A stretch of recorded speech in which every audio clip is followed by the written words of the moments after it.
As some of you may know, this year I am following Mark Brunet's one-year plan to learn how to draw, and in February he wanted us to study head and face construction, as well as to do face studies using art we liked as references. I thought that learning to draw individual parts of the face first, before jumping in and combining everything together, would be the best way to go about it, but after doing a bunch of eye and nose studies, I sort of gave up on the other parts of the face and then just drew Alistair and Voldemort because I felt like it. And to be fair, I did learn something from doing that, and it was their faces, so it does still count, right?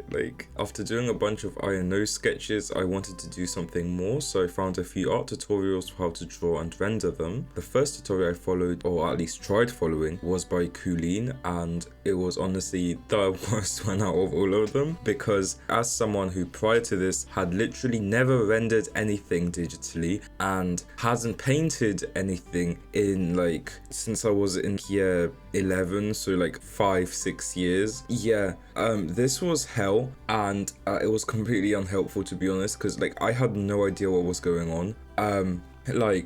Now looking back, I feel like I could probably do it, but back then I didn't know what was going on, and so this is how far I got with my version of it. And I remember looking at this, and I had no idea what was going on. How is she blending? How is she picking those colors? It was incredibly discouraging for me. So it was not it. So I just gave up on this one and didn't finish it because I literally I had no idea what was going on.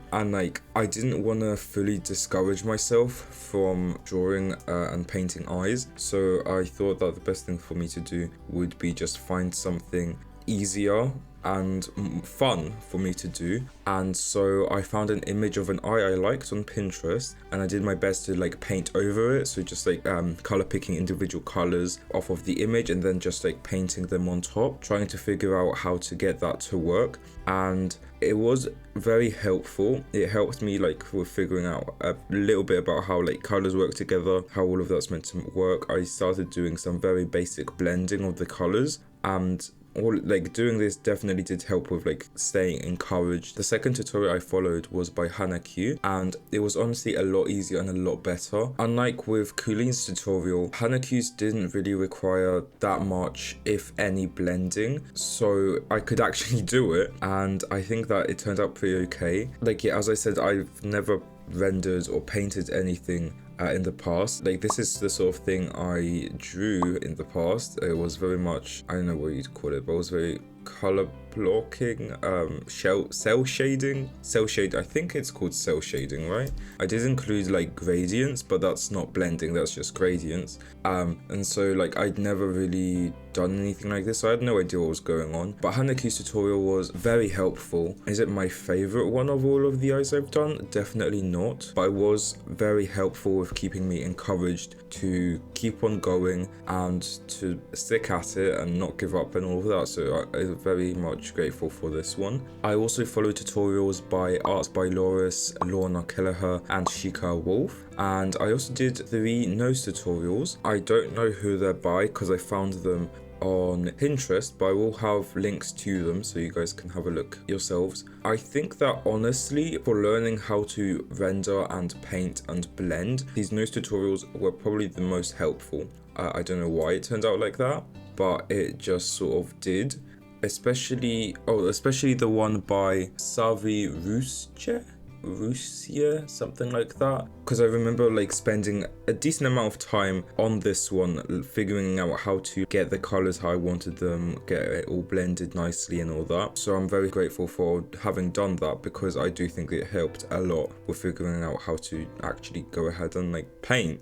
So after I'd done all of those tutorials, I wanted to apply everything I learned to a project of my own, and I'd seen the love, hate, heart control meme going around quite a while back, and I thought that doing my own version of it would be the perfect way for me to apply all of the skills that I'd gotten from going over all of these tutorials.